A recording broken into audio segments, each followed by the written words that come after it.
very good afternoon. Thanks for joining us on NTA Channel 5 News at 1. I am Miriam Amadi. Justice Olukayode Ariwoola has been sworn in as the acting Chief Justice of Nigeria. President Muhammadu Buhari performed the ceremony following the sudden resignation of the substantive Chief Justice of Nigeria, Justice Ibrahim Tanko Mohammed, on health grounds.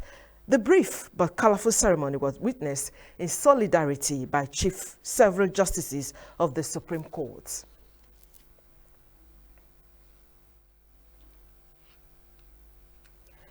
The Federal Capital Territory Administration has warned owners of plots in Apoduse Pantekan Market to develop their plots or risk revocation. The Senior Special Assistant on Monitoring, Inspection and Enforcement to the Minister, Ikaru Attah, handed down this warning during the recent cleanup exercise at the market. Onoze Yakubu reports. The recent cleanup exercise, about 150 illegal shanties and shops were removed.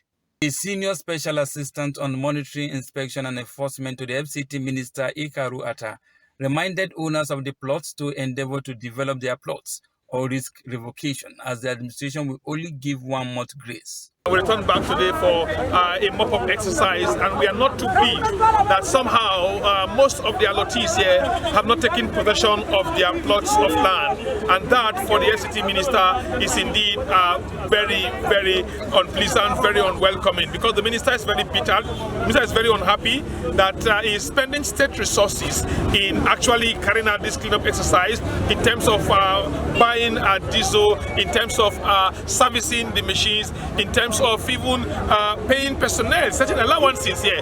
And the minister is disturbed that how can he clear a very large portion of land as this, and all the allottees will not come and take possession. Chairman Association of Scrap Dealers in Apoduse Pantekan Market, Anas Ismail, appealed for more time to pack their belongings and also apply for a piece of land to do their business. We still appeal to FCT Minister. We are legitimately scrap dealer to look land was This is because we are law-abiding institutions. As we came there, the transports come here to understand they are doing their work so with no any challenge from any angle. So we call the attention of the FCT administration to look into our business. The chairman, however, reveals that the association has more than 10,000 members in the market. Onoze Yakubu, NTA News. Accounting is described as an independent profession which is embedded with meticulous calculations and vigorous trainings for transparency, accuracy, and accountability. Oduwa Joseph Izako, who is taking over the leadership from Abdurrashid Balogu as the 12th chairman of Abuja chapter, has been charged to display competence in the next 1 year. Deborah Gazajimaika covered the investiture ceremony. On behalf of the ICAN National President, David Alaribe presided over the inauguration. Oduwa's emergence as the Abuja chairman followed an election conducted by the institute. Members of the governing board of ICAN further tasked the newly sworn-in Abuja chairman to imbibe team spirits, stressing that Nigerians are yearning for a thoroughbred and courageous professional to strategically fulfill their aspirations of purposeful leadership. Accountants will always stand for what is right. According to Chief Ganifa, you have to stand for what is right, even if you have to stand alone. That's what accountants have been doing, and that's why they were able to save that money. But in most times, you know that the executive will not be happy with them. If members of the Institute of Chartered Accountants of Nigeria are engaged into these gates that you're talking about, I am sure that some of the things that we hear that are happening will not happen. I must tell you that the guy who's taking over now has been groomed over a number of years, because ICAN has a succession plan. Before you get there, you have to go through the whole hog of the different positions. In his inaugural speech, Oduwa, who is an entrepreneur with different ventures cutting across the Federation in finance and information technology, pledged to do his best to move the association forward. Want to increase value, want to make sure there's accountability. The only problem Nigeria have is lack of accountability. Want to make sure that there's accountability for every revenue that comes into the government and what they are being spent for. Want to make sure that value comes back to the society. Our slogans, in which we have adopted a long time ago at the Institute, and we should be seen to be living with it. The Institute of Chartered Accountants of Nigeria was established by an Act of Parliament number 15 of 1965 to determine what standard of knowledge and skills are to be attained by persons seeking to become members of the accountancy profession. Deborah Gazaji-Maika, NTA News. Seafarers are responsible for supervision of the functionality of the ship, from engineering, catering, navigation to repairs and maintenance.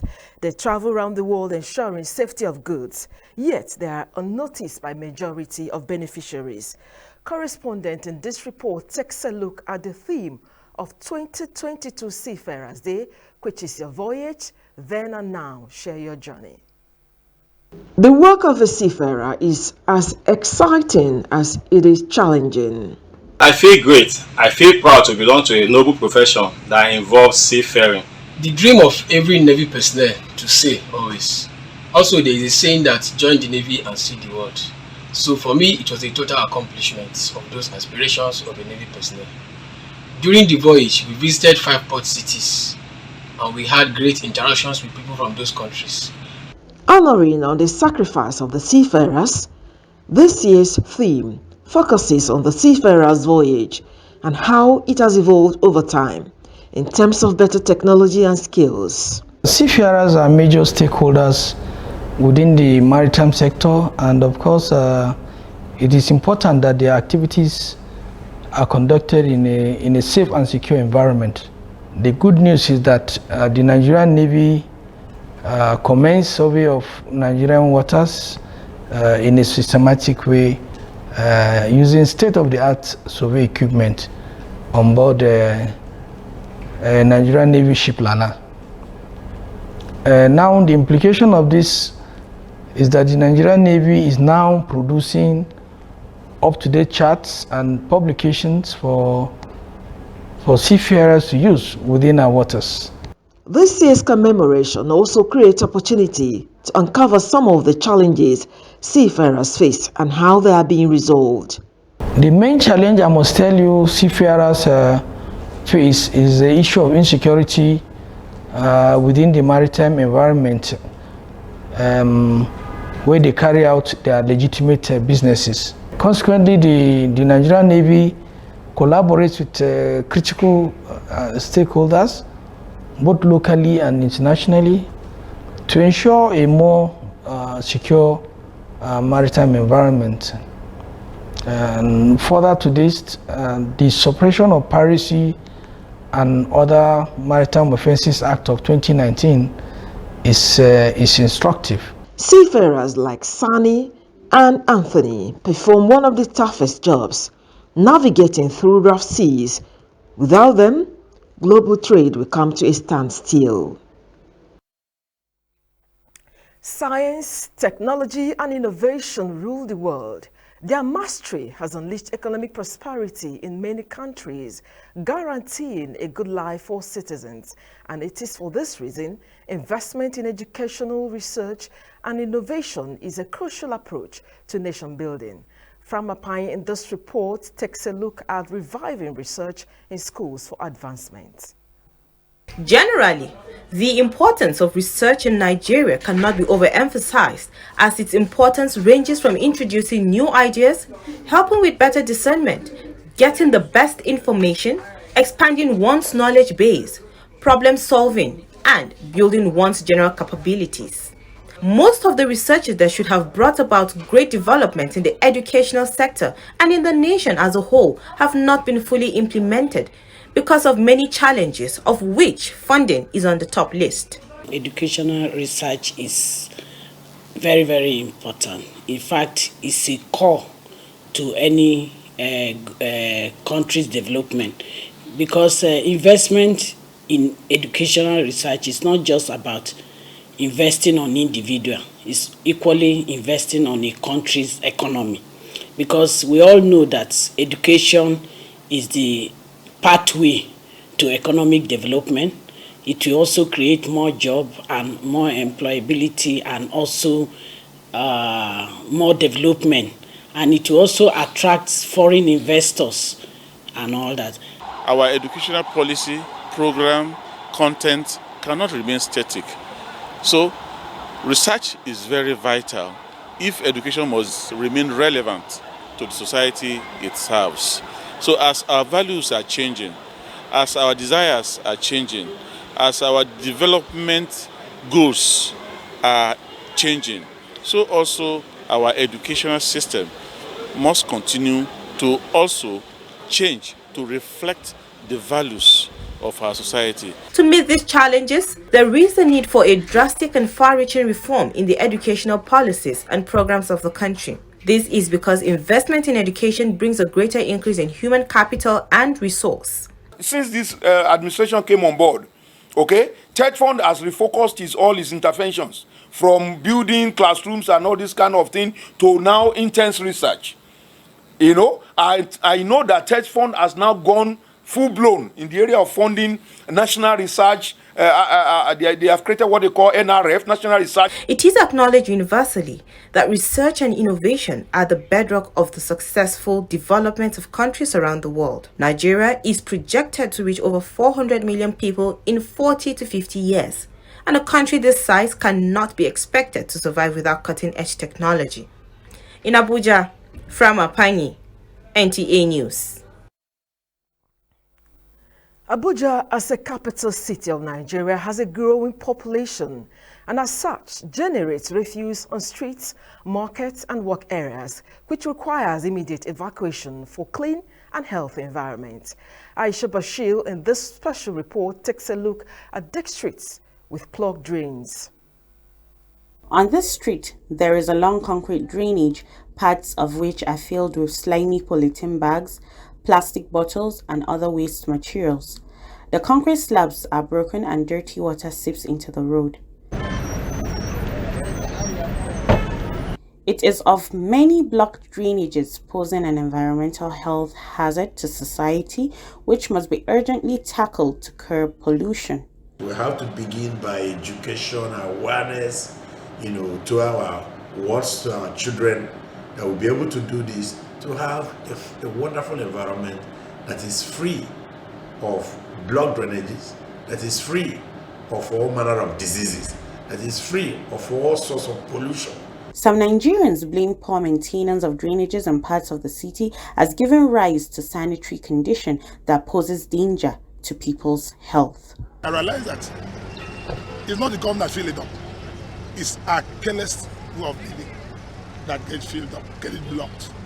People will sweep to the drainage, wash into the drainage, garbage and all that. Many residents are dumping refuse anyhow, throwing dustbins anyhow. So due to that, cause many blockage of drainages. They are unanimous that unblocking them is a matter of urgent public concern to prevent outbreak of epidemic. Aisha Bashir, NTA News. This is NTA Channel 5 News at 1. We will be right back after this break. Stay with us. The immediate cause of the latest queues in Abuja remains unknown. Conceived with the intent to ease the flow of traffic in the nation's capital. Whichever way it turns out, either to consolidate on the existing mandate or institute a new dispensation. Located within the Abuja Municipal Area Council, AMAC. How much do people know about ADR? Are charting a part to having more youth participate in governance, in addition to building young entrepreneurs. Residents of the Federal Capital Territory are calling on the federal government to, as a matter of urgency, look into the situation. You have to strike a balance to have a future that you don't have to regret. Like experts say, what kills really is fear. In Abuja, Onoze Yakubu, NTA News.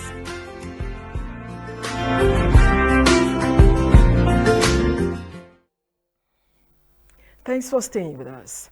In view of the prevailing security challenges in the country, the traditional ruler of Garki Chiefdom, Sapei Usman Gakupi, has emphasized community vigilance and collaboration with security agencies for prompt and proactive response to criminalities that pose a threat to peaceful coexistence.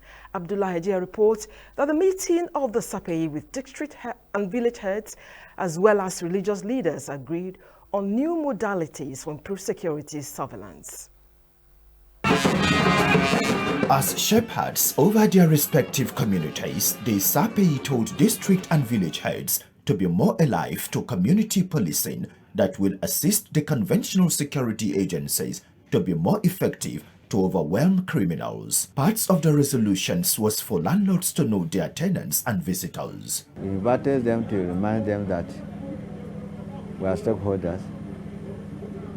We should try to assist ourselves, assist the security agencies, whereby if they see an odd aspect within their community, they should report to the nearest police station or any security agency.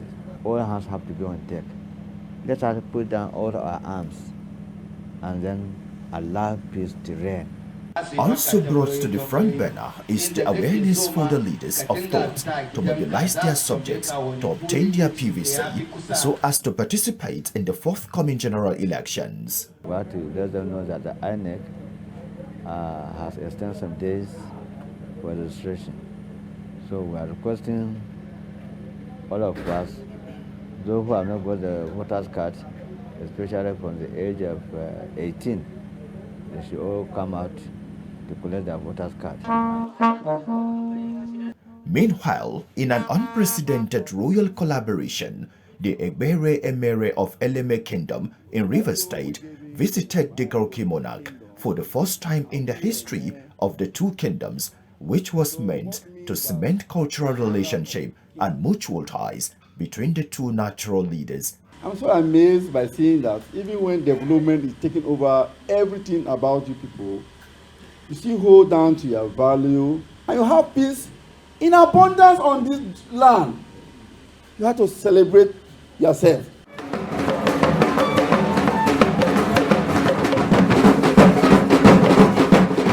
Abdullah Hajia, NTA News.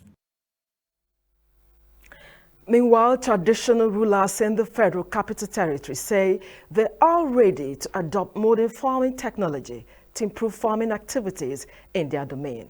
This is coming as they participated in an open forum for agricultural biotechnology where new varieties of beans and cotton were introduced to the custodians of culture. Musa Aliu reports. These are traditional rulers and the custodians of culture and tradition of the natives of Abuja.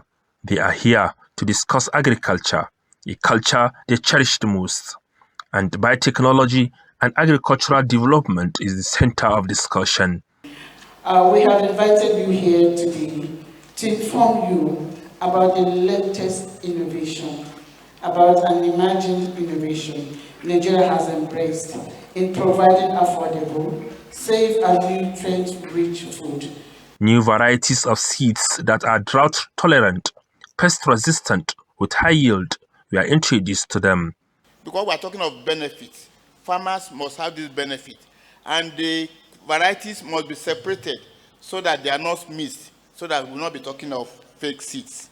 So it is very important that this sensitization is organized for those that are involved, that is stakeholders, who interact with this kind of seeds from production to processing and to utilization.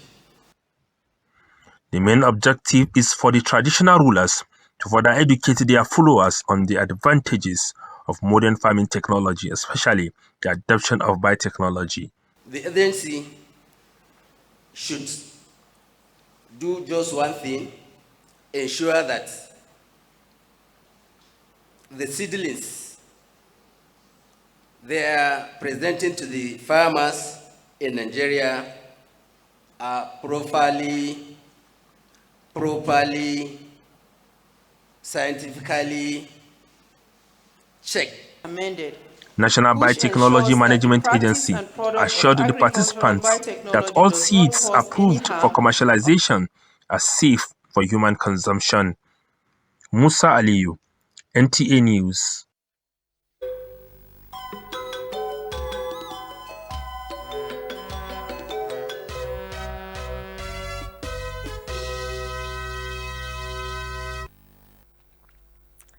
And now sports. As Nigerians intensify efforts to weave together various fabrics of the society, grow the economy and build infrastructure that will support growth, the position of sporting activities in advancing national milestone cannot be ignored. As a crucial player, Framapai, this report examines the role of sport as a unifying factor in Nigeria. Historically, with a deep understanding of the role of sports in achieving cohesion and unity that engenders national development, government has identified sports as a tool to reignite patriotic zeal among Nigerians. We have been into developmental basketball, and what we've been doing, we don't even know who is a Christian, who is a Muslim. As long as you can play, you are able to add back to the society. So we try to get as much people that can develop the game. It does not discriminate race, it doesn't discriminate tribes or as well as religion. So it's something that actually brings everyone together.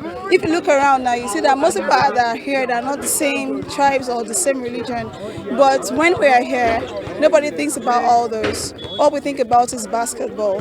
Globally, experts recognize that in an often divided world, sport is a unique and important connective tissue that binds people together, both across and within societies. It's undeniably a unifying factor when it comes to peace and unity of a particular nation, and we can clearly see that in Nigeria. And I would like to take you back as far or as nearby as that game we played against Ghana. That's the one time you get to see a Hausa Yoruba man seated in one place and a goal is scored and everybody gets to hug each other, irrespective of their tribe, irrespective of their differences or cultures or religions. A very recruitive, let me say, recruitive business that like brings people together, because without people you can't have sport actually. So as a country, sport is something that brings people together very well. On the premise that sports foster a feeling of unity, national pride as cooperation can be built through sporting activities. For instance, Nigerians tend to forget their differences when the Super Eagles or other Nigerian clubs are playing at the international level. In Abuja, Framapai, NTA News. And still talking sports, US Open champion Emma Raducanu begins her Wimbledon challenge on a winning start as the tournament returns to capacity for the first time as the FIBA 2023 Basketball African Qualifier begins 27 June. Emmanuel Ezembuko reports. Thousands of tennis fans cheered Emma Raducanu to victory at Wimbledon on Monday for the first time in 3 years.